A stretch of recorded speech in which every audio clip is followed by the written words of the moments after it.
Today in the show, we're going to be talking about all of the Supergirls from DC's history.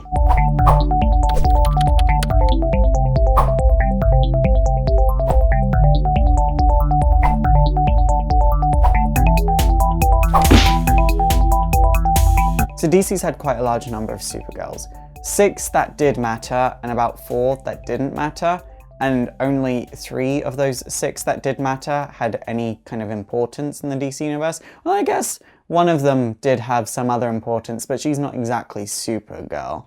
Let's just get on with this and this will all start to make sense. So the first ever Supergirl in DC's history first appeared in 1943 in an issue of Action Comics. And she was Lois Lane, but she went by Superwoman. Lois Lane was in hospital and she has some kind of fever dream where she imagines that she has Kryptonian powers because she got a blood transfusion from the Man of Steel. So she becomes Superwoman. And that's it. Nothing important came of this, but it is the first time that a Supergirl appeared in DC's history. Next there was Queen Lucy, who was Supergirl in an issue of Superboy in 1949. Basically, Queen Lucy visited Smallville and the Man of Steel fell in love with her, so he helped her enter a contest and pretend she had Kryptonian powers, and in this contest she went by Supergirl. Again, it was just golden age of comics fun, nothing important came of this issue whatsoever. And then there was Claire Kent, who was Clark Kent transformed into a woman. You see, an alien driver, who was a woman, crashed on Earth, and Clark Kent made fun of her for being a woman driver, and was like, oh, it's to be expected that a woman driver would crash. So this alien woman driver transformed Clark Kent into Claire Kent, and obviously Superman, or Superboy at this time, became Supergirl. So Supergirl had to prove to all of the villains that would come after her that she was just as strong as she always was, and just as strong as a man. And this was the first time in kind of comic book history that I'm aware of that we had a comic that outright said, no, women are just as strong and just as powerful as men. Obviously, Claire Kent would eventually turn back into Clark Kent. Turned out this whole thing was just an illusion, so it didn't really matter in the long run. Then there was Supergirl, who would first appear in 1958. She was wished into existence by Jimmy Olsen to be a companion for Superman. This was short-lived, however, because she would eventually have to save Superman from a kryptonite meteor, and so Jimmy Olsen would wish her out of existence. Shortly following this though, because of the positive fan reaction to the Supergirl, Kara was created. So Kara was originally one of the last few remaining survivors of Krypton. She was part of a city from Krypton that had survived the explosion and was just kind of drifting through space, but the city was about to be destroyed. So she was sent to Earth to join her cousin who was there and to be raised by her cousin. He would teach her how to use her powers and she would eventually become Supergirl. It's also worth mentioning that her code name while on Earth, or a secret name, was Linda, and she was eventually adopted by the Danvers family, making her Linda Danvers.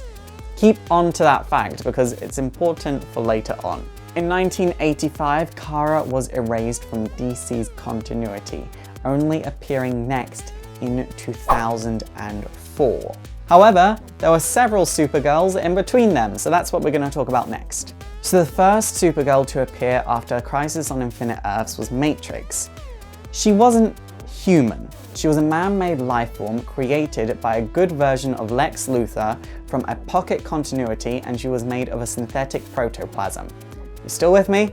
Good, because I'm not. She resembles Lana Lang, and she has some of Superman's powers. She can fly and has super strength, but outside of this, she has her own power set. First off, she's invisible, or she can be invisible, but invisible to the point that she's totally undetectable.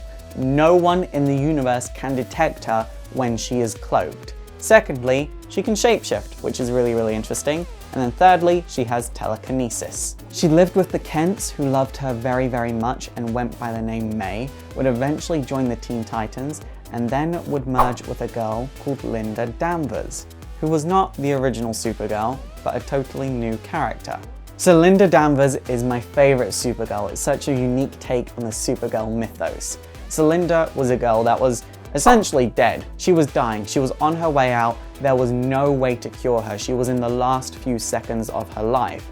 But obviously, Matrix wasn't from the universe. She was from a pocket continuity, so she didn't follow the laws of this universe. So by merging with Linda and the two of them joining their bodies and their minds to become a whole new sort of entity, they became an Earth-born angel, where one being sacrifices their existence to save another. That new being becomes an Earth-born angel. Linda, as Supergirl, could fly, she had super strength, had telekinesis, could teleport to anywhere she had already been, and had massive wings made of fire.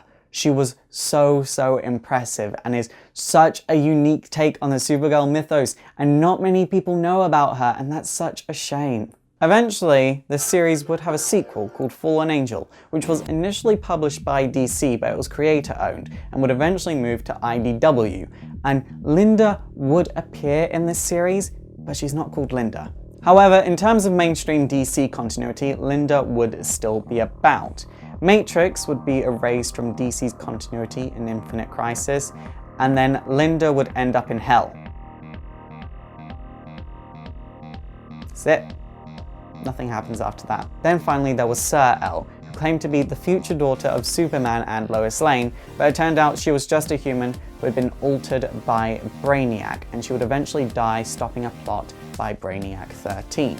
She didn't have all of Superman's powers. She kind of had the Golden Age Superman's powers in the sense that she couldn't fly, she could just leap great distances, she was super strong and super fast and had super hearing, but that was about it for her power set. Then finally there are alternate Supergirls who either don't matter or just are not known for being Supergirl. The first one being Power Girl. Now everyone knows Power Girl for being the alternate version of Supergirl. They know her for being Supergirl of Earth 2 who came over to the mainstream DC continuity. But they don't know her for being Supergirl, they know her for being Power Girl. And for a long time, she wasn't an alternate version of Supergirl. I mean, that's what she was originally, and then she wasn't, and then she was again. It was a bit of a confusing situation. Then there was Laurel, her superhero name was Andromeda, and she basically replaced Kara in the Legion of Superheroes when Crisis on Infinite Earths came about, and that was about it. And then there was Arella Kent. She was the daughter of pre-Crisis Superman and post-Crisis Linda Danvers, the angel Supergirl that I just gushed about. Most people forget she happened. So what we can learn from this is that unless you manage to jump publishers, if you go by Supergirl and don't go by a different name during that time, and your name isn't Kara, you will end up dead, forgotten, or erased from DC's continuity. So don't go by the name Supergirl unless your name is Kara. In terms of the Supergirl TV show, I honestly think Linda Danvers would have made a much better Supergirl TV show because you can have your weird, campy superhero antics and your girly fun that they're doing with the Supergirl TV show, but then they could also fill the block that's missing by Constantine's cancellation because you could go into the dark and the supernatural. And so many options would have been open and it would have been so emotional and so dramatic as well, but no, they're not going for that. They're going for Kara, which I am looking forward to. I do like the look of the Supergirl TV show. I haven't watched the leaked pilot. I'm not going to watch the leaked pilot. I am just going to wait for the show to air because I'm really excited about it, but Linda would have made a much better TV show if I'm honest. I'm just being honest. I'm being honest. It's super effective!